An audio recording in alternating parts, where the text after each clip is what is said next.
Guys కొరియాలో ఇప్పుడు pottery experience చేద్దాం రండి. కుండలు చేద్దాం. కుండలు నేను ఇండియాలో ఎప్పుడు చేయలేదు, సో నా లైఫ్లోనే ఫస్ట్ టైం ఈ ఎక్స్పీరియన్స్ చేయడము. So excited, let's go. మేము ఒక విలేజ్ లో ఈ ప్లేస్ దగ్గరికి అయితే వచ్చేసాము. ఈ సున్చాన్ ట్రిప్ లో ఈ పాటరీ మేకింగ్ కూడా ఒక యాక్టివిటీ. సో రాగానే మాకు ఇక్కడ ఒక డ్రెస్ కూడా వేసుకోవాలి. వేసుకొని ఇక్కడ ఒక మాస్టర్ అయితే ఎక్స్ప్లెయిన్ చేస్తున్నారు. ఈ మాస్టర్ కి 40 years ఎక్స్పీరియన్స్ ఉందంట ఇందులో. సో ఫస్ట్ మనకి చూపించారు ఎలా చేయాలో, ఇప్పుడు మనం చేయమంటున్నారు.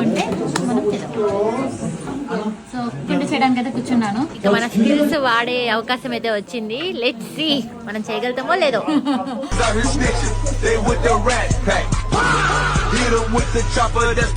మన గురించి తెలిసిందే కదా, ఏమైనా చేయమంటే పెంట పెంట చేస్తాము.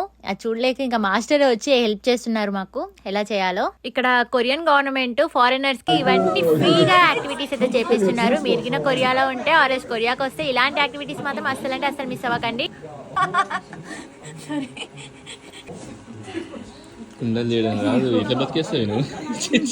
చీచి మా ఆయన ముందు నా పరువు అంతా పోతుంది, కానీ ఈ కుండ చేయడం మాత్రం నాకు అస్సలు రావట్లేదు. ఫైనల్ రిజల్ట్ ఆల్రెడీ నా ఛానల్లో పోస్ట్ చేశాను. మీరు ఇంకా చూడకపోతే ఒక్కసారి వెళ్ళి నా ఛానల్ అయితే చెక్ చేయండి full video. And thanks for watching guys. ఇలాంటి కొరియా వ్లాగ్స్ కోసం వెంటనే నా ఛానల్ ని ఫాలో చేయడం మాత్రం అస్సలు మర్చిపోకండి. Bye bye, see in the next vlog.